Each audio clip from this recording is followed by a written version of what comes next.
damos graças, Senhor, por este dia, pela noite de descanso que tivemos, pela renovação das tuas misericórdias em nosso favor.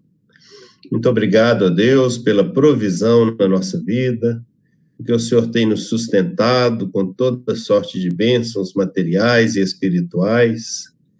Te agradecemos pela oportunidade que temos agora de manter esta comunhão, ó Deus, como igreja, em escola dominical, e termos a oportunidade, ó Deus, de receber edificação, ó Deus, através da tua palavra, ó Pai. Abençoa cada um aqui, ó Deus, que nada de fora, ó Deus, possa estar atrapalhando, ó Deus, mas que estejamos inteiros aqui agora, na medida do possível, para nos apropriarmos, ó Deus, de tudo que a tua palavra tem para nós, ó Deus. Fica conosco, abençoa o Wesley, abençoa a Denise, que seja uma oportunidade rica na vida deles e na nossa, Senhor. Ó Pai de amor, nós te pedimos, ó Deus, por aqueles que estão tristes neste momento, que estão também em tratamento, ó Pai, com dificuldades na saúde. Pedimos, ó Deus, a tua bênção sobre eles, ó Deus, que o teu Espírito Santo visite a cada um, levando a paz do Senhor, levando entendimento, discernimento espiritual para cada situação, Senhor. Obrigado por tudo, em nome de Jesus. Amém, Senhor. Amém. Passar a palavra para o Wesley.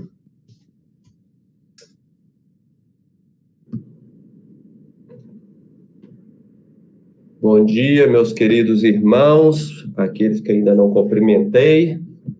É um prazer novamente poder estar nessa manhã aqui falando com vocês. Como comentei outras vezes, preparar uma aula a gente aproveita mais do que às vezes o conteúdo que a gente vai passar. E realmente, mais uma vez, foi uma grande oportunidade para estudar um tema bastante interessante. Eu espero que Deus possa aí também falar ao seu coração nessa manhã. Eu vou compartilhar a minha tela aqui. Os irmãos estão ouvindo bem? Beleza.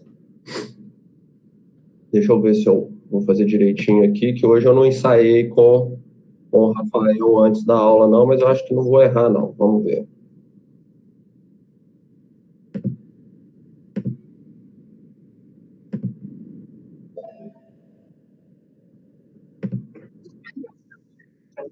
Certinho, Rafael? Ok. Beleza. Bem, tema da aula de hoje mesmo é a grande comissão e o grande mandamento. E associado a isso, fazer o contraponto entre o ID e as ações sociais. E antes de entrar fazer o contraponto, né, entre o grande mandamento e a grande comissão, queria passar sobre os dois temas separadamente, e depois a gente faz essa correlação entre os temas, tá? Na última aula que eu dei, acho que tem cerca de 4 ou 5 domingos, falei um pouquinho sobre essa questão de preceitos positivos, preceitos negativos, né? Então, primeira coisa que a gente pode colocar é que todos dois aí são preceitos positivos, ou seja, eu peco, eu erro quando eu deixo de fazer, né? Eu sou omisso naquilo que Deus está me ordenando, tá? Bem, o texto da Grande Comissão, que na maior parte das vezes é citado, ou que nós lembramos, é esse de Mateus, está lá em Mateus 28, de 18 a 20. Eu vou pedir para Denise ler para mim esse texto. Jesus, aproximando-se, falou-lhes, dizendo: toda autoridade me foi dada no céu e na terra. Ide, portanto, fazei discípulos de todas as nações, batizando-os em nome do Pai, e do Filho, e do Espírito Santo, ensinando-os a guardar todas as coisas que vos tenho ordenado. Mateus 28, 18 a 20. Irmãos, vamos lá. Apesar da versão que nós usamos na Bíblia, colocar o título, né, lá, a Grande Comissão, esse nome não aparece na Bíblia. Né? Ele não está errado, não. Mas nós não temos isso colocado dessa maneira, como Grande Comissão escrito lá. Né? Nós adotamos isso como referência para, inclusive, facilitar a questão de achar na Bíblia e tudo mais, né? Mas uma grande comissão é uma ordem para fazer alguma coisa, né? É encarregar alguém de fazer algo. E Jesus deu uma ordem aos discípulos, formando assim uma grande comissão. E eu não lembrava, né? Porque a grande comissão aparece várias vezes na Bíblia, mas eu não lembrava que essa grande comissão, ela tinha sido com Jesus dando aos 11 apóstolos. Foi uma situação onde os 11 estavam ali. E aí o versículo, né, novamente, aí em outro evangelho, onde Jesus vai, onde fica registrado a grande comissão, nós temos lá em Marcos 16, 14 a 15, que Jesus, né, vou até ler o versículo lá, finalmente apareceu Jesus aos 11 apóstolos, 11 discípulos, quando estavam à mesa, e censurou-lhes a incredulidade e a dureza de coração, porque não deram crédito aos que tinham visto já ressuscitado. E disse-lhes: ide por todo o mundo e pregai o evangelho a toda criatura. Bem, a grande comissão é de tamanha importância, né, que ela aparece nos 5 primeiros livros da Bíblia. Então, você tem ela nos 4 evangelhos, e Lucas, né, em Atos, novamente coloca lá em Atos 1:8 a grande comissão. Ou seja, Jesus não só aparece aos 11, como todos eles, né, que registram o evangelho, estão colocando essa ordenança, né, a importância dessa repetição. Bem, agora eu queria colocar estudar um pouquinho mais a grande comissão, antes da gente poder fazer o contraponto aí entre esses assuntos, tá? O primeiro ponto que eu vejo que é importante a gente analisar, né, dos versículos chaves que eu trouxe da grande comissão lá de Mateus, está lá no versículo 18, que começa justamente com Jesus falando a eles que toda a autoridade foi dada a ele. Isso está igual na versão que a gente leu, na versão atualizada, mas nós temos na versão corrigida que ele coloca que Jesus fala: eu tenho todo o poder. Então, Jesus tem toda a autoridade e tem todo o poder. Ou seja, Jesus é totalmente competente para ser o comissionador dessa comissão que ele está formando, né? É uma condição básica para que a gente tenha êxito. Porque Deus, nós sabemos que Ele é o maior, que Ele está ao nosso lado.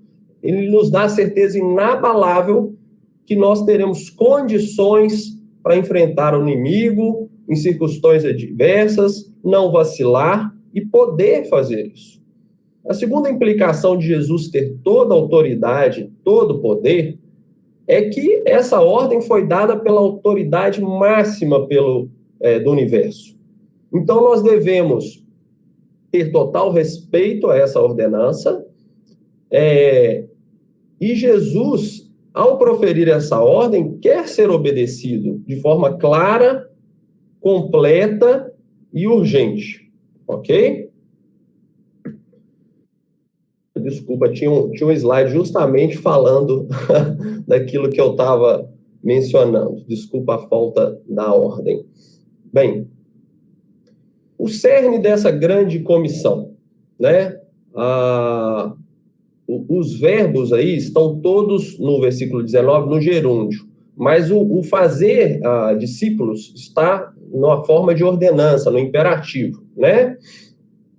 E fazer discípulos, que é o cerne aí da grande comissão, Jesus não está ordenando para a gente fazer fãs, né? Quem precisa de fã é artista. Jesus não está ali pedindo para que nós formemos admiradores deles. Quem precisa de admirador é jogador de futebol, é ator. Jesus não mandou só nós evangelizarmos e ganharmos almas e depois abandonarmos esses recém-convertidos, esses bebês espirituais na fé. Ele quer discípulos. E Jesus não mandou apenas nós recrutarmos os crentes e deixar as igrejas lotadas de pessoas. Jesus quer convertidos maduros. E o discípulo? O que é o discípulo? Né? O que isso implica? Então, a primeira coisa delas é fazer do reino de Deus o seu tesouro.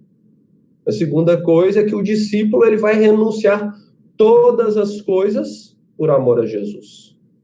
E a terceira coisa significa, né, guardar as palavras de Jesus. Né?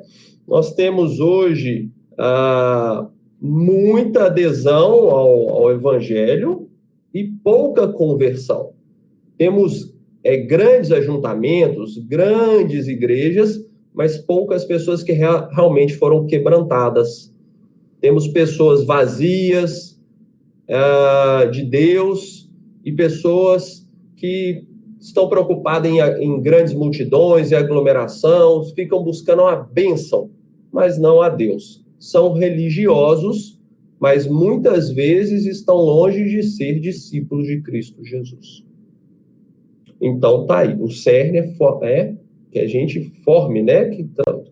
Que não só tenhamos pessoas que aceitaram Jesus, mas a grande comissão nos leva a formarmos discípulos de Jesus. Bem, e o alcance... Wesley. Sim. Essa é uma questão delicada, né? Porque nós mesmos, né, que hoje estamos buscando, né, que estamos querendo estar no centro da vontade de Deus, em outros momentos, né, a gente esteve displicente, frios, né? Então, assim, essa é uma questão delicada que a gente tem que vigiar mesmo, tem que ter muito cuidado com ela, porque às vezes a gente fica brincando, né? Fica brincando com o evangelho e o tempo vai passando e a gente vai perdendo oportunidades boas, né? De fazer a vontade de Deus, de ser um discípulo de verdade. Obrigado. Ótimo, Isma. E aí, eu acho que vale aquela regra que até um dito popular, né? Faça o que eu faço, mas não faz o que eu falo. Então, assim, você até talvez tenha o desejo de formar discípulos, mas você realmente não se permitiu ser completamente discípulo, né? Então, é lógico que aqui a gente está pressupondo, né, que todos nós já somos discípulos e vamos trabalhar dessa forma, mas vale sim o que você está colocando muito, que nós temos que vigiar e analisar a nossa vida continuamente, abrir mão da nossa vida, das nossas coisas, às vezes, que gostamos, para seguir a Jesus em sua totalidade. Vamos ao terceiro ponto da grande comissão. Esse ponto é bastante interessante também. E tem a ver com o que... com o versículo 19, se a gente pegar lá no versículo 19, fazei discípulos de todas as nações. Aí quando você pega nações aí, nações é etnias. Onde houver um povo com sua língua, cultura, raça, etnia, ali ao evangelho deve chegar. né? Ali Deus comprou com o sangue de Cristo aqueles que devem ser chamados e discipulados. O coração de Deus pulsa pelo mundo. Vamos pegar alguns textos, isso eu acho super interessante, porque se nós pegarmos lá em Gênesis, a gente já consegue ver isso, que Deus, a preocupação dele com o mundo. Vamos pegar lá o texto de Gênesis 12, versículo 3. Eu não coloquei ele... não, ele está aí na tela, sim. Você pode ler para mim, Edma?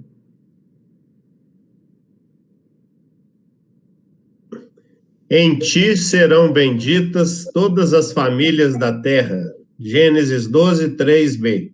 Isso é Deus falando a Abraão, né? Então Deus ia abençoar todas as famílias da terra através da família de Abraão. Agora, quando a gente pega lá o versículo de Apocalipse 5:9, vamos pegar aí já lá no final, tem outros textos que a gente pode pegar, né? Mas vamos ver o que está colocando lá? Ô, Rafael, você pode ler, por favor?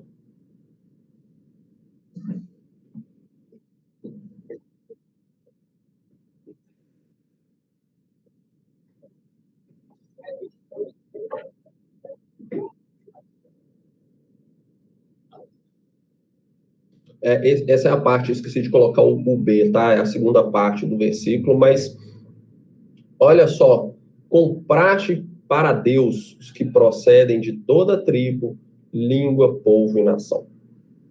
E quando nós pegamos do texto, aí eu deixei para citar mais uma referência da grande comissão aqui,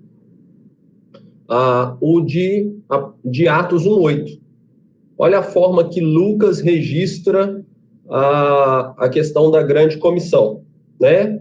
Esse eu vou ler aqui, ó. Mas recebereis poder ao descer sobre vós o Espírito Santo e sereis minhas testemunhas, tanto em Jerusalém, como em toda a Judéia e Samaria, e até os confins da terra.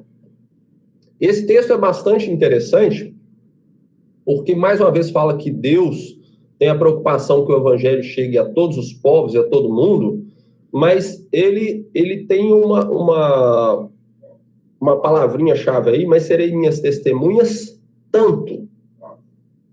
Essa palavra é muito interessante porque ela dá ideia de concomitantemente. O que é isso? Tanto em tal lugar, tanto na Judéia, tanto em Samaria e até os confins da terra. Não é primeiro aqui, depois ali, depois lá. É tanto, ao mesmo tempo, né? Ou seja, e ele coloca todo, né? Toda a Judéia e Samaria, né? Então fala de uma cidade, depois fala e até os confins. Acredito que os irmãos né, já devem ter ouvido falar lá do movimento de Lausanne, né, o famoso Congresso Internacional de Evangelização, né, eles têm mais de 150 nações participando, e eu tirei essa frase de lá, né, que foi citada em um desses congressos, que o propósito de Deus é o evangelho todo, por toda a igreja, em todo o mundo, a toda criatura. Então, eu acho que essa frase que foi, né, colocada nesse congresso coloca bem claro o alcance da grande comissão que Jesus instituiu. Bem, e quais são as implicações que nós temos para a grande comissão? Né? Lá no versículo 19, novamente, nós temos a questão dos discípulos, né? Ou seja, quando nós falamos em discípulos, isso envolve a integração dos novos convertidos. Ou seja, a igreja é importante. Não existe crente isolado fora do corpo, não existe a ovelha fora do rebanho. A igreja foi instituída pelo Senhor. E os novos crentes, né, lá ainda vai entrar na questão do batismo, fazendo discípulo e batizando. Então, a igreja foi instituída pelo Senhor e os novos crentes devem ser integradas pelo batismo. A segunda implicação que nós temos está associado ao ensino dos novos convertidos. Vamos ler o versículo 19 de novo todo? Acho que é importante para a gente ver as implicações. Então, vamos lá. Ide, portanto, fazei discípulos de todas as nações, batizando-os em nome do Pai, do Filho e do Espírito Santo, ou seja, a primeira implicação, e ensinando-os a guardar todas as coisas que tenho vos ordenado. Ou seja, Jesus ensinou, nos chama a ensinar os mandamentos dele. Não é axiologia, não é modismo, não é tradição, não é legalismo, né? E Paulo vai falar que nós devemos dizer e anunciar todo o desígnio de Deus. Ensinar todas as coisas, no versículo 19 fala. Não são apenas aquelas que nós achamos agradáveis, aquelas que são boas. Devemos ensinar toda a verdade e toda a palavra. Aqui eu acho que, mais uma vez, vai aquela questão de fazer discípulos. Eu acho que está dando, novamente, falando o que é discípulo. Ou seja, não é dar apenas o leite, mas é também dar o alimento sólido. E, por último, nós temos ensinar a guardar.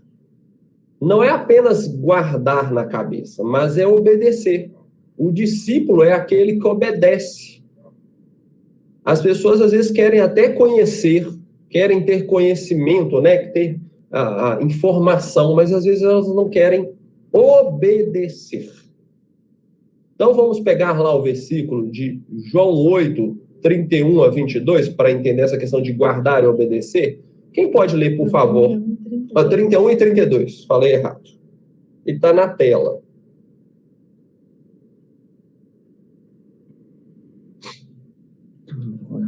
Wesley, eu vou ler, tá bem?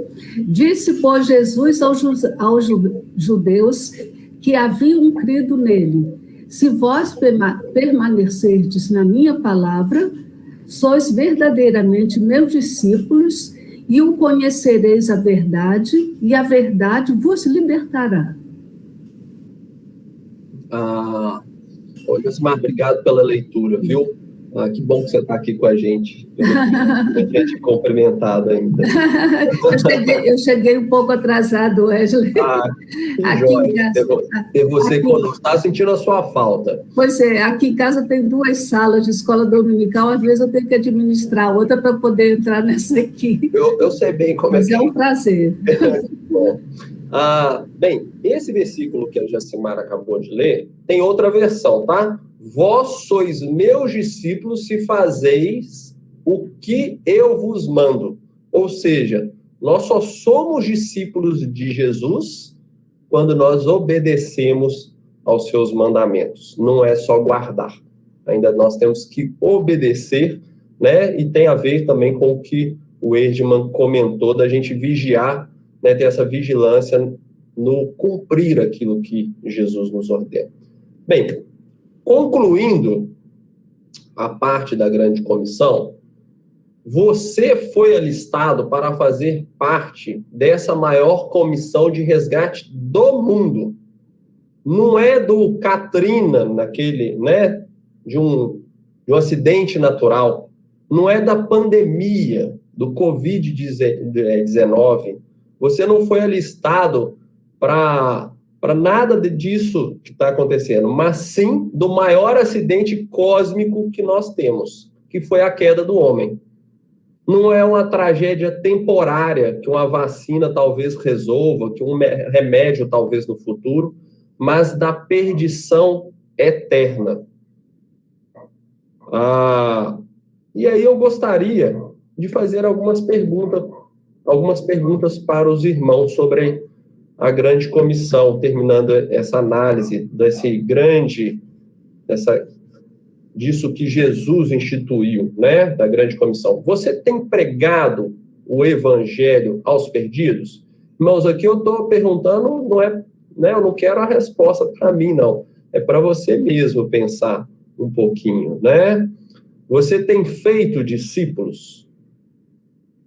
Você tem ganhado pessoas para Cristo? Você tem sido ministro da reconciliação? E a última pergunta, você tem gerado filhos espirituais? Vamos lá, vamos seguir em frente. Se alguém quiser comentar alguma coisa da grande comissão, né, ou sobre esse assunto, sempre está disponível, tá, pessoal? Se deixar, eu vou falando aqui. O Wesley. Oi. Wesley, bom dia, irmãos. Cheguei um pouco atrasada também, mas eu gostaria de falar sobre discípulos, porque a gente pensa assim, eu, pelo menos, quando eu vou comprar um livro, eu olho por quem aquele autor foi influenciado. Eu acho bem interessante saber quem foram as pessoas que o influenciaram a escrever um livro. E fazer discípulo, e a gente sempre fala assim, fulano foi discípulo de um artista famoso na artes, por exemplo, um pintor, não é isso? Ou um filósofo que recebeu a influência agustiniana, em vez de pegar o nietzscheana, né? Então, eu penso que o fazer discípulos, o discípulo ele tem que refletir bem traços de quem o influenciou.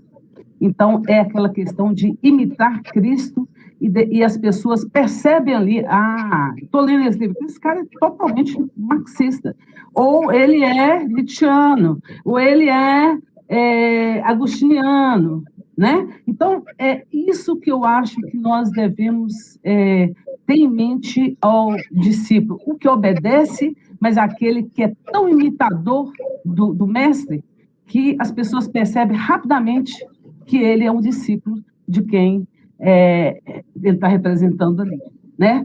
Então, é isso que a gente tem que pensar, sabe? E aí o restante é decorrência, né? Se você obedece, se você imita e você obedece, a consequência vai ser ir e pregar o evangelho e fazer discípulo. E eu confesso que o fazer discípulo é mais difícil do que pregar o evangelho, para mim. Sabe por quê? Porque o fazer discípulo demanda tempo, demanda você pegar uma criança espiritualmente, e você ter paciência com os erros dela, e às vezes eu tenho que exercitar da paciência, sabe? Porque a gente quer coisas prontas, ninguém quer gastar tempo para ver aquela coisa e ir na palavra mostrar, não é assim, e a pessoa erra de novo, você fala, não é assim, sabe? Quando eu trabalhava na BU, tinha uma missionária lá do MTC, que é um seminário lá em Montes Claros, que ela falava comigo, Jaque, às vezes eu falava de Jesus para uma pessoa e eu encaminhava para ela para aconselhar, né? Ela falou assim, você bate muito, Jaque, tem que ir com calma, você bate muito, o seu discipulado é mais pá. E é verdade, eu sempre tenho que me policiar para que a graça venha antes da verdade no discipular, né? Mas é isso. Estou vendo que o microfone do Esma está aberto, ele quer complementar alguma coisa, o Abetes? Você está muito observador, viu? Mas eu ia fazer um comentário. Volta a tela aí, os 5 pontos ali. Não. 5 perguntas. Isso. Aí. Elas estão muito ligadas, né? As 5 perguntas aí são praticamente a mesma pergunta, né, Wesley? É isso mesmo. E eu fazendo assim a minha avaliação, né? Eu preciso ser mais corajoso, assim, mais radical na hora de evangelizar, sabe? Eu preciso pensar sobre isso e não perder oportunidades. Porque, às vezes, a gente procura dar um bom testemunho, procura estar integrado, mas, às vezes, a gente não está indo direto no assunto quando precisa ir direto, sabe? Isso eu faço a minha crítica, sabe, pessoal, porque a gente precisa, às vezes, ir no ponto. E eu não vou no ponto, às vezes. Criar oportunidades. Ou Então, aproveitar aquela oportunidade ali, né? E dar um jeito de... Então, uma excelente notícia para te dar, que naquele dia que nós fomos lá na pousada para vocês conhecerem, eu fiquei impressionada como que a Betsy tem essa habilidade e como que ela evangelizou lá para o caseiro e como que ela falou e ela pontuou, assim, todo o caminho da salvação e da pregação. Então, você está do lado de uma excelente discipuladora aí, evangelista, viu? Você pode colar nela que ela vai te dar o caminho das pedras. Aquele dia eu fiquei até preocupada, mas eu senti que eu tinha que falar, Denise. Nossa, a gente tem que aproveitar as oportunidades, não ter medo. Não foi ter o que você fez. Não ter medo, né? Eu queria colocar, já que a gente colocou de exemplos, eu também me sinto, essas perguntas foram colocadas para mim, né? E eu vou falar um pouquinho lá na minha empresa, né, onde eu trabalho. Eu contrato pessoas geralmente sem experiência nenhuma. São garotos, são jovens, 18 a 20 e poucos anos, com geralmente pouca ou nenhuma experiência profissional. Então, a questão de ensinar a pessoa a fazer alguma atividade, exercer a profissão, a inculcar na cabeça conhecimento daquelas pessoas, ensinar a importância de aprender, de ir além no conhecimento, para mim é constante. Mas o quanto que eu me considero falho em conseguir fazer a mesma coisa com relação aos assuntos profissionais, com relação às questões do Evangelho, né? O quanto que fico devendo e poderia trabalhar melhor as questões de fazer discípulos não profissionais formados para o mercado, que eu gosto tanto, mas pessoas prontas e melhores a servir aos outros e a servir a Jesus Cristo. Então, fica aí a minha própria crítica pessoal, que vem do meu próprio trabalho, né? O quanto que a gente tem que buscar melhorar. Bem, vamos seguir em frente, porque tentar concluir essa aula aqui numa aula só. Vamos falar agora do grande mandamento. E da mesma forma, vou pegar o texto base, né? Ele aparece mais também de uma oportunidade na Bíblia, mas vamos pegar aquele que a gente utiliza mais e vou pedir para a Denise novamente ler o texto que está lá em Marcos 12, 28 a 34.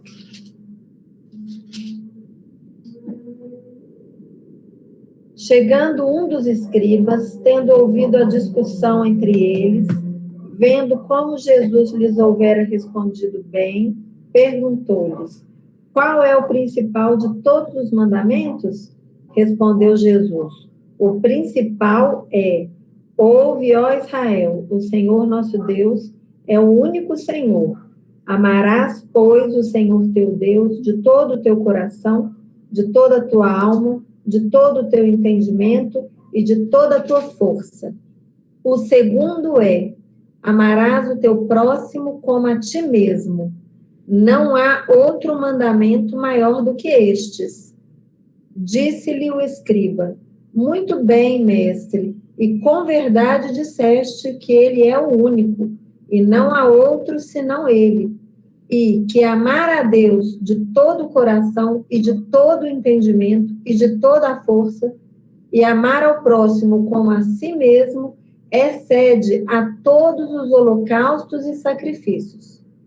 Vendo Jesus que ele havia respondido sabiamente, declarou-lhe: não está longe do reino de Deus.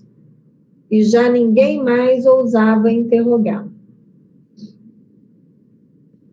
Bem, irmãos, nós temos essa mesma passagem lá em Mateus 22, 35 a 40, tá? Em Marcos, nós temos falando que Jesus estava falando ao fariseu e no outro ao escriba, né? Mas ele, no final, ele fica satisfeito com a resposta sábia de Jesus, né? Porque ela se baseava lá no Velho Testamento. Então, vamos pegar lá o primeiro grande mandamento. Está errado aí, escrito Deuteronômio, né? Agora que eu estou vendo. Mas vamos lá. O primeiro grande mandamento, Jesus pega lá de Deuteronômio 6:5. Versículo, vou ler para os irmãos. Amarás, pois, o Senhor teu Deus de todo o coração, de toda a tua alma e de todo entendimento. E no versículo 31, que nós acabamos de ler, né, lá em Marcos, Jesus chama, na verdade, nós costumamos falar que é o grande mandamento, né? Mas Jesus mesmo fala que é o segundo grande mandamento. E é segundo em importância, porque somente devido ao mandamento supremo de amar a Deus sobre todas as coisas, com todo o nosso ser, seria superior ao segundo grande mandamento. E o segundo grande mandamento, ele aparece também no Velho Testamento, ou seja, Jesus usa a Escritura para poder responder ali o fariseu, né? Vamos pegar lá, o segundo grande mandamento está em Levítico 19, 18b. Você lê para a gente, Denise, já está aberto? Mas amarás o teu próximo como a ti mesmo. Eu sou o Senhor. Bem, Jesus quando responde... Desculpem. Jesus quando responde ao fariseu, ele resume os 10 mandamentos, vamos colocar assim em 2, né? Ou seja, você vai amar o Senhor teu Deus de todo o coração e o que implica com o próximo. Então, você pega a primeira parte lá dos 10 mandamentos, você vê claramente que são coisas com relação a Deus. E a segunda parte, você tem ordenanças com relação ao seu próximo. Aqui Jesus está fazendo semelhantemente da mesma forma, né? Agora, interessante que a gente poderia trocar aí, né, o título aí, o grande mandamento e segundo grande mandamento, porque foi Jesus mesmo que colocou essa hierarquia, vamos colocar assim, de primeiro e segundo, né? Mas eu queria completar o grande mandamento com alguns outros versículos para a gente entender um pouco mais do que seria esse amar ao próximo como a ti mesmo, né? A gente tem várias outras passagens aí na Bíblia que vão explicar um pouquinho desse amor, até onde ele deve chegar, o que é esse amar, né? Então vamos pegar lá, alguém pode ler para mim, está aí na tela, algum irmão ler 1 João, capítulo 4, versículos 20 e 21. Se alguém disser, amo a Deus e odiar a seu irmão, é mentiroso. Pois aquele que não ama seu irmão, a quem vê, não pode amar a Deus, a quem não vê. Ora, temos da parte dele este mandamento, que aquele que ama a Deus, ame também a seu irmão. 1 João 4, 20 e 21. Bem, esse versículo deixa bem claro que é impossível amar a Deus sem amar a quem está próximo, né? Isso é bastante complicado e sério, porque esse amor que você declara por Jesus, por Deus, se você não consegue fazer ao que está próximo de você, ele é talvez, vamos colocar assim, falso, talvez, mentiroso, né? Bem, vamos complementar mais um pouco da grande comissão, amar ao próximo, o grande mandamento. Um outro irmão também lê lá, está em 1 João, também no versículo 4, só que agora o versículo 7 e 8. Amados, amemo-nos uns aos outros, porque o amor procede de Deus, e todo aquele que ama é nascido de Deus e conhece a Deus. Aquele que não ama não conhece a Deus, pois Deus é amor.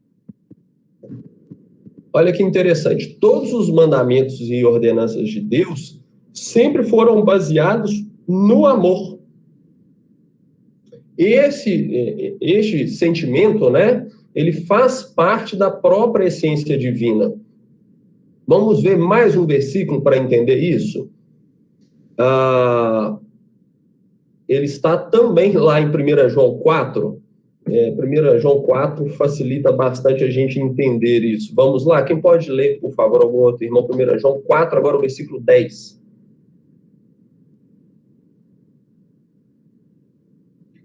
Nisto consiste o amor, não em que nós tenhamos amado a Deus, mas em que Ele nos amou e enviou seu Filho como propiciação pelos nossos pecados. 1 João 4, 10. Ok. Então, foi por causa dele que Jesus morreu por nós. Foi Deus. Não foi algo que brotou no nosso coração. Isso não parte de nós, o amor. É de Deus, né? E por último, completando essa questão de que só amamos a Deus se amamos o nosso irmão, lá em 1 João, novamente, 4, no versículo 21, nós temos: e dele temos este mandamento, que quem ama a Deus, ame também a seu irmão. Ou seja, mais uma vez, Deus só reconhecendo que o amamos, se demonstramos esse sentimento para com o outro. Bem, algum irmão quer comentar alguma coisa sobre o grande mandamento, ou o segundo grande mandamento? Eu quero comentar, Wesley. Sim. Eu quero comentar para a gente estabelecer assim, um pensamento lógico, né, sobre isso. Por que eu preciso amar o meu irmão, independente, assim, eu poderia amar só a Deus, né? Mas, além de ser um mandamento, né? Mas o que eu consigo construir, né, na minha maneira de pensar, é que quando somos alcançados pelo amor de Deus, Deus nos dá o sentimento de que carecemos dele, que somos pobres de espírito, né? Que somos pessoas que precisam de Deus, que precisam de alguma coisa a mais. E que a gente não vai viver aquilo que Deus planejou para nós se a gente não amar a Deus.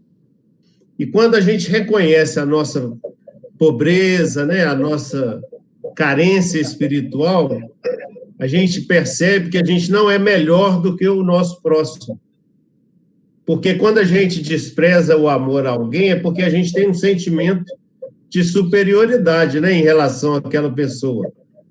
Eu não preciso olhar para aquela pessoa se eu acho que eu sou melhor do que ela, se eu acho que eu estou bem, não preciso me preocupar com ela.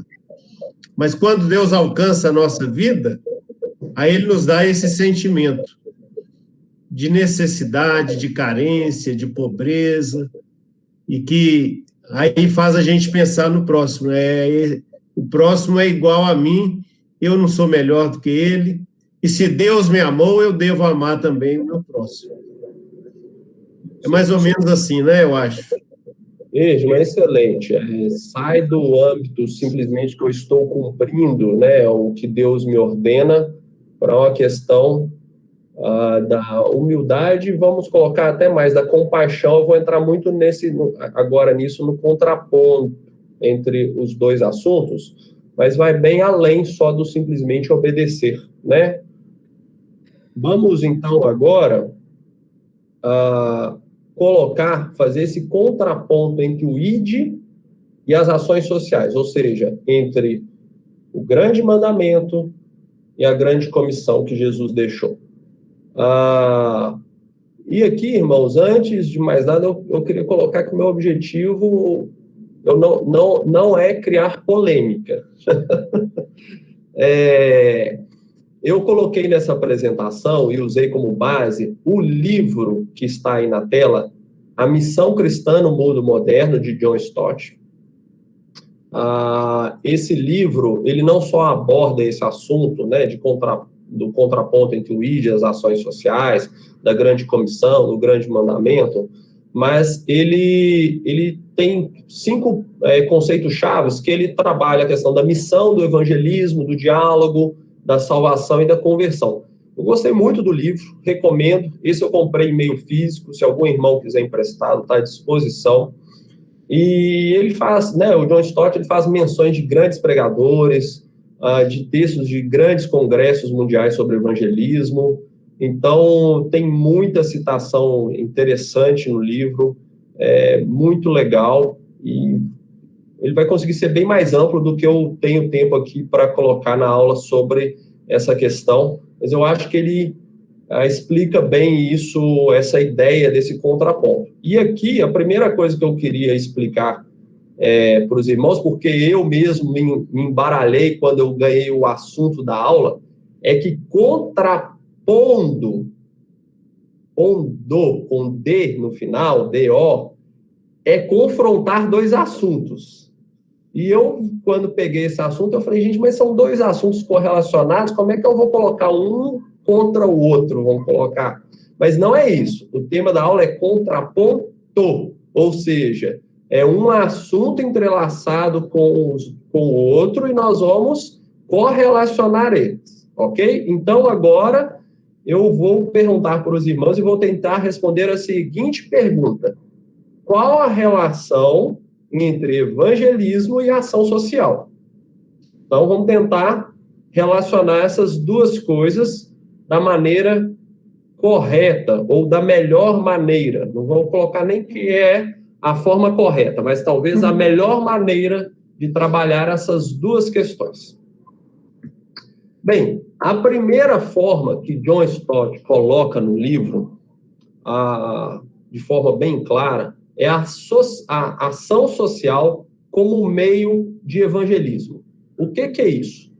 Neste caso, o evangelismo e a conversão são os principais objetivos.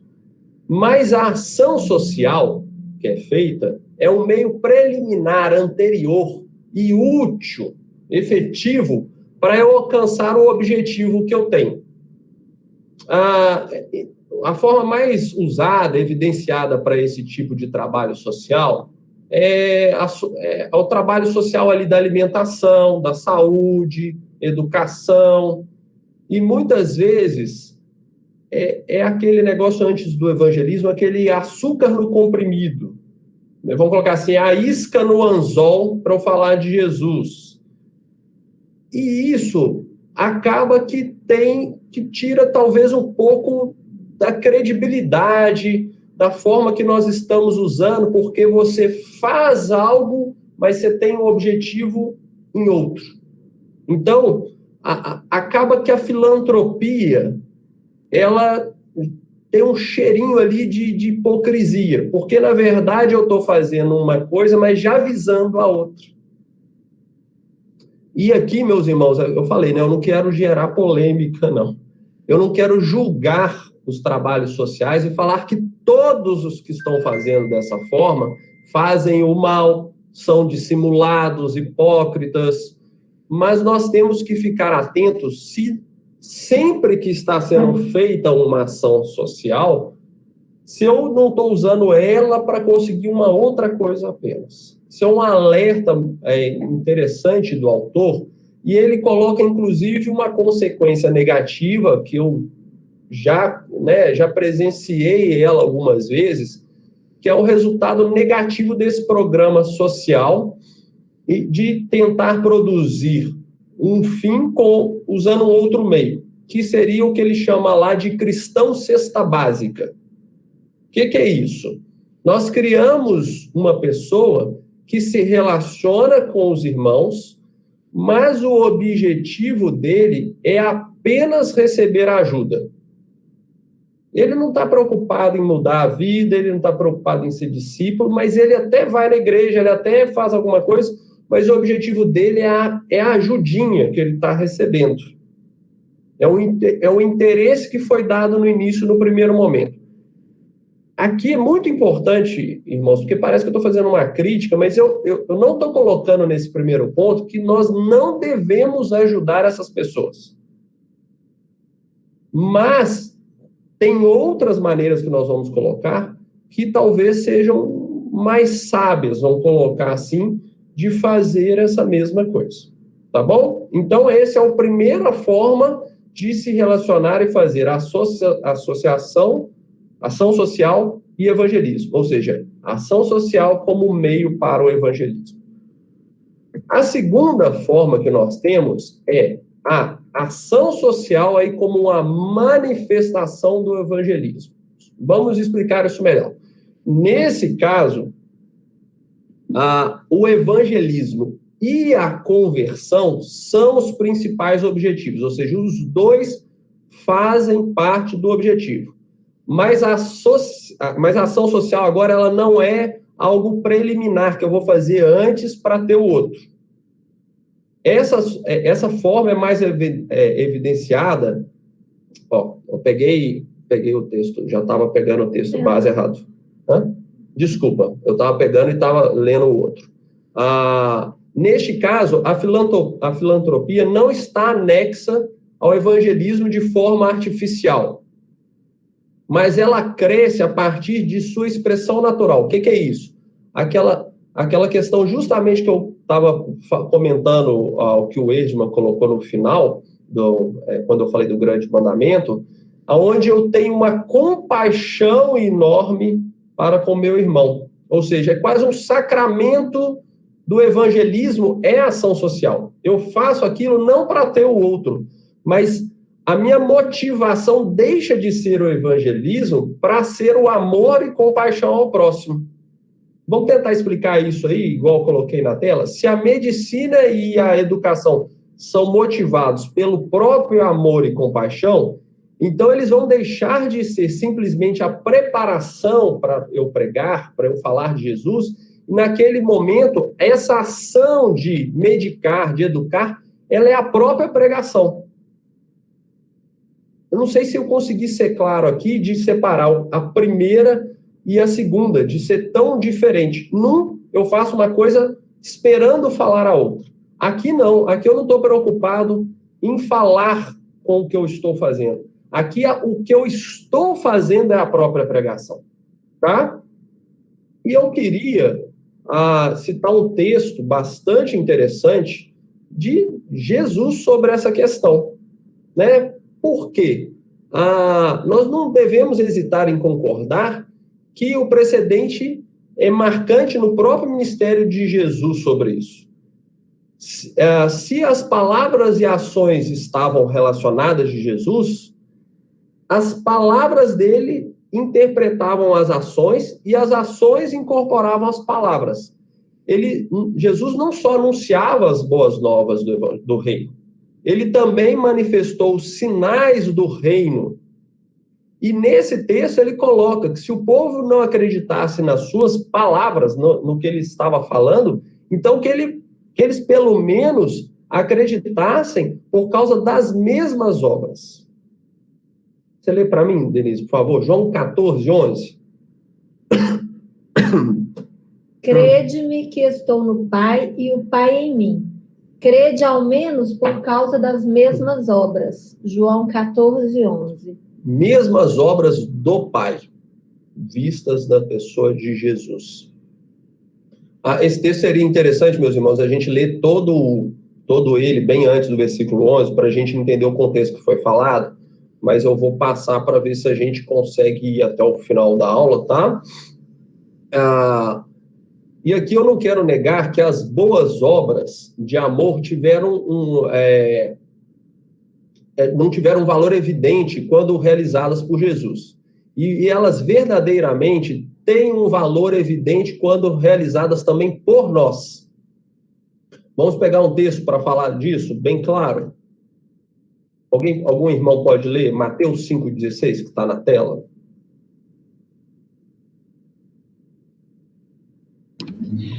Assim brilhe também a vossa luz diante dos homens, para que vejam as vossas boas obras e glorifiquem a vosso Pai que está nos céus.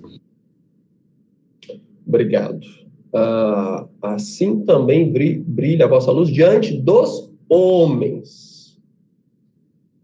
Então, para fazer isso diante dos homens, mas através do quê? Das obras. E as nossas obras devem glorificar aí sim na vertical ao nosso Pai. Né? Então, mas está bem claro o que as nossas obras devem demonstrar aos homens aqui. Quando você leva alguém a glorificar a Deus Pai, né? A Deus que está nos céus, você está apresentando Deus para essa pessoa, né? Sim. Você está evangelizando essa pessoa. Sim. Super interessante isso, não é? E em relação ao que você está fazendo. Então, aqui não está falando do que você está falando. Aqui não é a preocupação com o que eu falei, com o que eu divulguei. A sua ação é tão nítida que ela brilha diante dos homens e glorifica o Pai que está nos céus. Olha que texto fantástico que nós temos aqui. Né? Bem, agora vamos então à terceira forma que John Stott, inclusive, coloca como ele considera aqui a que seria a melhor forma de trabalhar o grande mandamento e a grande comissão. Aqui, grande comissão, ação social, a grande mandamento, a ação social, é uma parceira do evangelismo. Como parceiro, os dois se completam, mas mesmo assim elas são independentes entre si. Lado a lado, em si elas cada um se sustenta por si e possui sua própria autonomia. Nenhum deles é um meio para o outro. Ou mesmo para a manifestação do outro. Aqui cada um tem um fim em si mesmo. Ambos, ação social e evangelismo, são expressões do amor genuíno de Deus. Eu não sei se eu consegui ser claro nesse último ponto, mas aqui eu não estou preocupado em fazer ação social e aquilo ser visto, e aquilo é o meu evangelismo. Aqui eu não faço ação social e depois o evangelismo. Aqui eu evangelizo e aqui eu faço ação social. Um não está preocupado em ter o resultado ou a manifestação do outro. São separadas mesmo. Uma frase importante também que eu peguei sobre aquele congresso que eu mencionei, que está lá no livro: evangelismo e serviço social, cheio de compaixão, pertencem juntos à missão de Deus. Parceria entre as duas coisas. Vamos entender, pegar uma referência bíblica para entender isso um pouquinho melhor? Algum irmão pode ler lá, por favor, 1 João 3, o versículo 17 e 18, que está aí na tela? Ora, aquele que possui recursos deste mundo e vir a seu irmão padecer necessidade e fechar-lhe o seu coração, como pode permanecer nele o amor de Deus? Filhinhos, não amemos de palavra nem de língua, mas de fato e de verdade. Nós lemos esse texto na semana passada na aula da Jacimar, hein? Peguei a cola aí, hein, Jacimar? Mas aqui, esse texto é fantástico, porque eu acho que é para o tema, tá? Aqui, olha só que interessante. O amor em ação emerge em uma situação de dois momentos. E aí eu vou explicar isso bem claro, que assim, aí fica fácil de entender aqui o que é ação social como parceiro do evangelismo. Primeira coisa é ver, né, conforme no versículo, é ver um irmão passando necessidade. O segundo momento é possuir o meio para satisfazer essa necessidade. Então, aqui, eu tenho que relacionar o que eu tenho ao que eu vejo. Essa necessidade pode ser de qualquer tipo que eu estou vendo. Então, pode ser uma necessidade espiritual apenas. A pessoa está em pecado, culpa, perdida, e eu tenho conhecimento do evangelho para satisfazer essa necessidade. Ou a necessidade que eu estou vendo é uma enfermidade, é a falta de uma moradia precária, e eu posso ter o conhecimento médico ali, o conhecimento educacional, social, para aliviar aquela situação que está acontecendo com o meu irmão que está próximo. Ver a necessidade e possuir o recurso impele o amor a agir. E a ação evangelística, social, ou até mesmo política, dependendo do que vemos e temos. Vamos pegar um exemplo, mais um exemplo na Bíblia. Eu não vou ler o texto, porque eu acho que a história é super conhecida dos irmãos, né? Essa passagem bíblica, que está associado a gente acaba falando sempre do texto do bom samaritano, mas aqui o foco que eu vou dar é no homem que caiu, né, na vítima, no homem que estava lá, que os salteadores, né, tinham agredido, ele estava lá talvez desmaiado ali, sem condição nenhuma. Aquele homem, acima de tudo, ele não estava precisando, quer dizer, acima de tudo ele estava precisando do quê? Do remédio, de um curativo, de um tratamento, de alguém que levasse ele para, né, ter cuidado. Não adiantava aquele homem caído, alguém ir lá e falar de Jesus para ele, ou colocar um panfletinho no bolso dele, de uma passagem bíblica evangelística. Isso não resolvia o caso dele.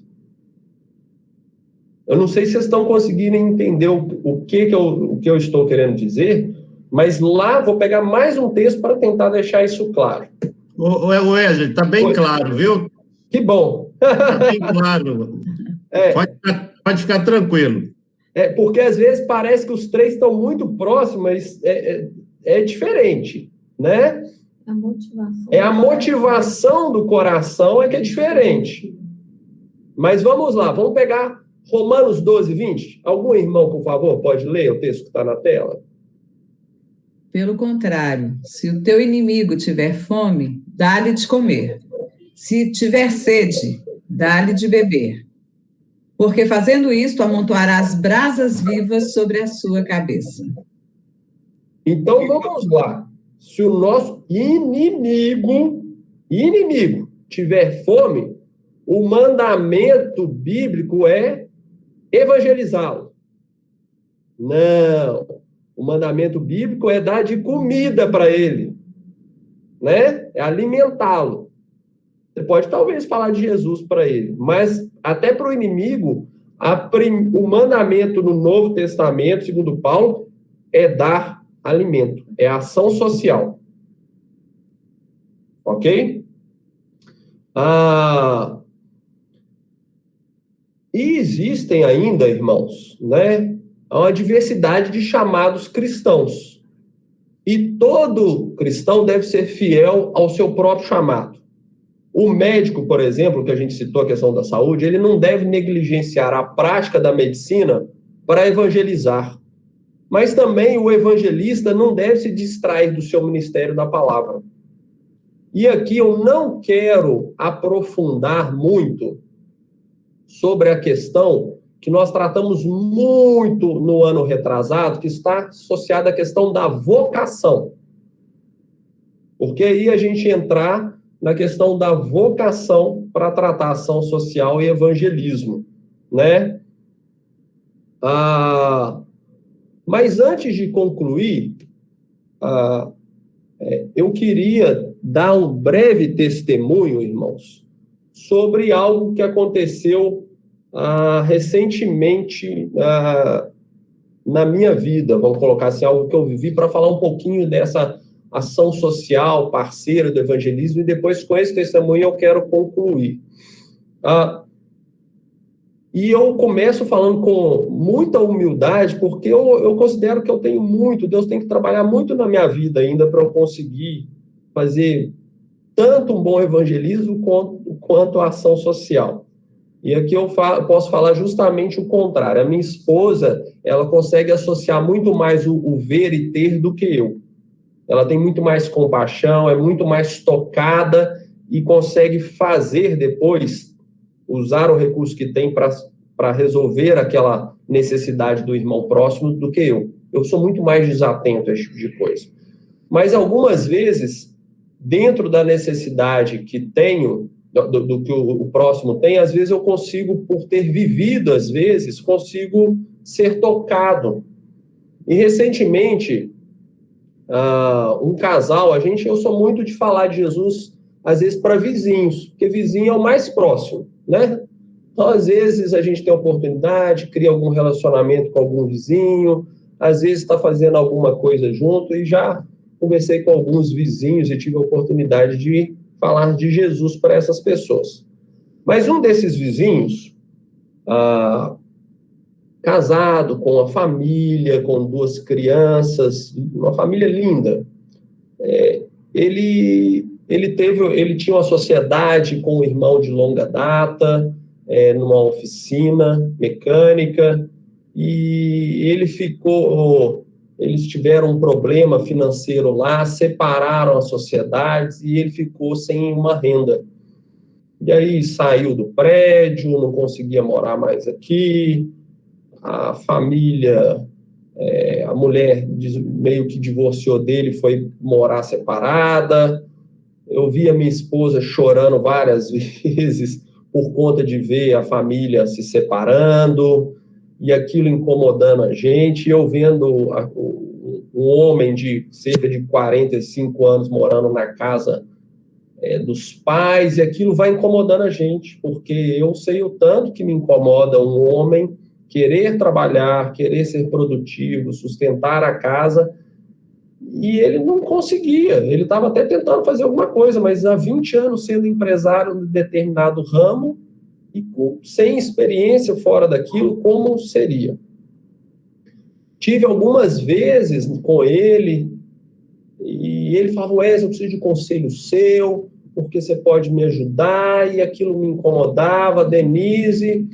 E um dia eu recebi uma visita de um representante comercial, e aquela pessoa tentou fazer uma venda para mim, vi que a pessoa estava numa condição legal, era uma ex-colega até de trabalho anterior. Eu perguntei: olha, lá não tem uma oportunidade para eu te indicar uma pessoa e tudo e tal? Resumindo a história, esse amigo, né, não é só vizinho, né? Eu indiquei ele para o processo trabalhista, para um processo de seleção de trabalho. Ele está trabalhando lá tem 4 meses, me liga com a frequência enorme agradecendo, né, falando que não tem como agradecer, e eu falo constantemente que eu não tenho função nenhuma, que eu simplesmente fui usado por Deus para ajudar ele, que aquilo me incomodava muito, de ver ele daquele jeito.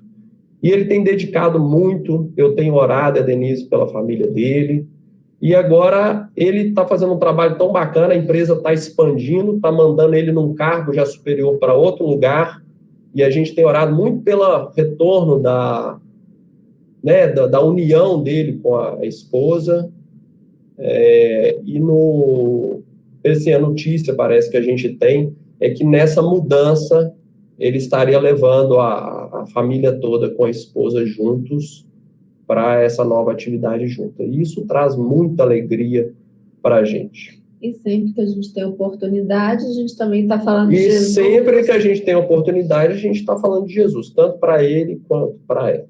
Mas, vamos lá, não é por isso que eu estou citando aqui, ver o que o outro está passando, ter uma forma para, às vezes, ajudar, porque sustentaram, às vezes, um padrão de vida de uma família dessa forma, às vezes você até quer ajudar de alguma forma financeira, mas você não dá conta de sustentar o que um homem produz. Maduro, com 45 anos, produzia antes. Eu preciso dar trabalho, ajudar ele a ganhar o pão dele, né? E aí, a gente resolve a questão social primeiro, esquece de ficar falando de Jesus só, e resolve a questão do trabalho dele, ajuda ele nisso. Eu várias vezes, como tenho facilidade na área comercial, depois que ele arrumou um emprego, ele me chamou lá E eu dava, tipo, treinamento para ele. E eu conversei com ele ontem e sexta, e ele falou: Wesley, tudo que você me ensinou, cara, ajudou demais na conta. E isso, eu falo que às vezes a gente pensa nessa palavra ação social, e é com isso que eu vou concluir, meus irmãos. A gente pensa de uma forma, às vezes, errada, porque a gente pensa em ação social só, às vezes, com aquela ajuda muito básica, né? De uma forma muito simples, mas é associar o que a gente está vendo, aquilo que está trazendo incômodo que a gente está vendo no irmão próximo. E aí eu quero usar aqui duas frases até de popular ou de sabedoria para a gente concluir antes de eu ler a frase final aí, as duas frases finais, né? A primeira delas, que eu aprendi na área comercial, é que a parte mais sensível do corpo humano é o bolso. Aí você vai falar, mas o que tem a ver isso com o que você está falando? É porque muitos de nós talvez estão pensando assim, poxa, mas eu não tenho recurso financeiro para investir em ação social. Né? Igual eu coloquei a questão desse meu amigo, às vezes eu não teria condição de manter, né? Eu poderia às vezes ajudar de alguma forma financeira, mas não de suprir toda a necessidade da casa dele. Né? Mas olha, eu consegui consegui auxiliar, ter um recurso, um relacionamento que permitiu ele ter um emprego. E aí eu vou à segunda dito popular, que esse todo mundo conhece, que tempo é dinheiro. Então, você não tem dinheiro, mas tem tempo, então você tem dinheiro com força. Você tem muito dinheiro, porque você tem tempo. Por que eu quero dizer isso? Que às vezes você tem algo muito valioso na sua mão, mais do que o recurso financeiro para sustentar aquele que está precisando. O seu tempo é muito valioso. E o que eu quero concluir na aula de hoje sobre o grande mandamento e a grande comissão? A ação social pode ser feita de diversas maneiras e formas. Com contribuição financeira.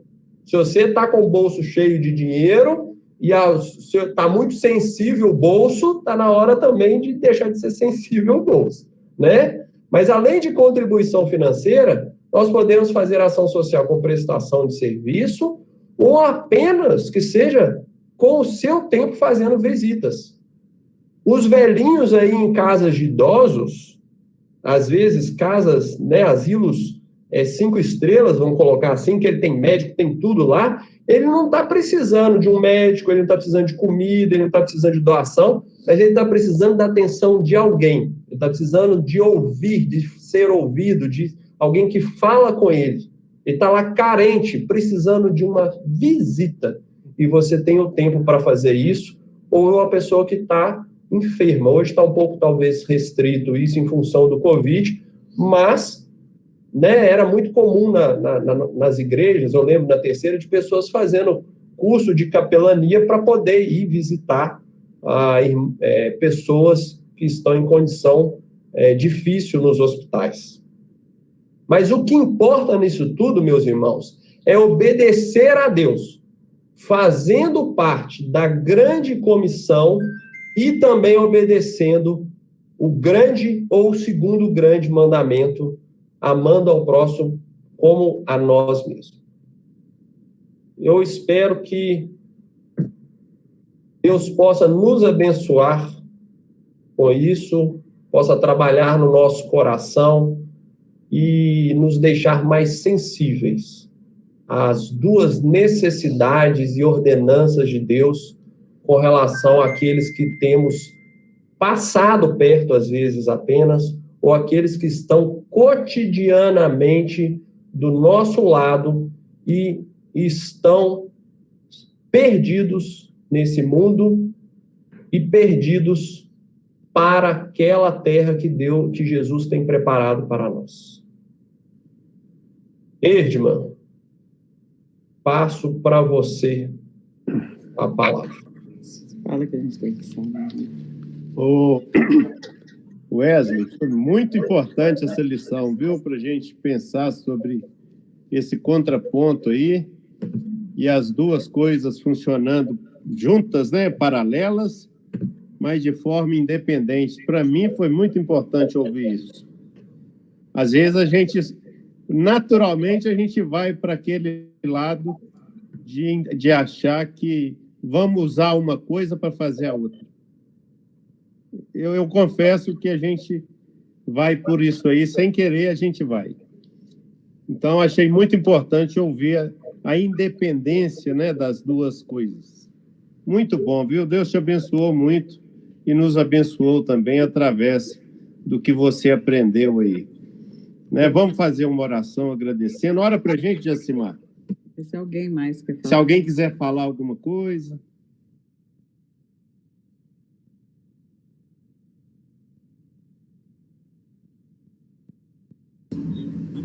Senhor Deus, nosso Pai que está nos céus, te agradecemos, ó Pai, por esses momentos tão bons, tão gratificantes, ó Deus, no estudo da Tua Palavra.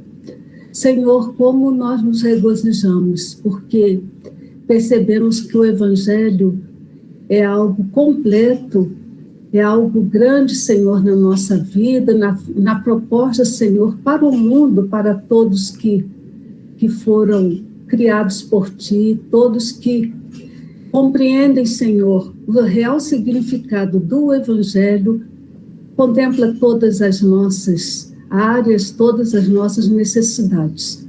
Ó Deus, Tu sabes como os nossos corações se encontram muitas vezes amortecidos, ó Deus, sonolentos em relação à necessidade do outro, e nós clamamos a Ti, ó Pai, que Tu nos incomode mesmo, que tenhamos, ó Deus, sempre esse desconforto quando percebemos que há alguém do nosso lado necessitando e muitas vezes nós retemos as nossas mãos, o nosso bolso, a nossa atenção, ó Deus, o nosso tempo. Como foi importante nós compreendermos isso de uma maneira tão clara, tão evidente nesse estudo de hoje.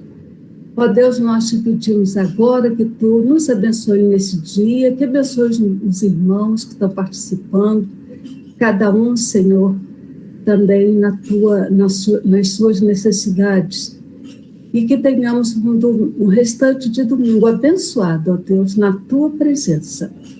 É a oração, Senhor, que fazemos com perdão dos nossos pecados, em nome de Jesus, o nosso Salvador. Amém. Simar.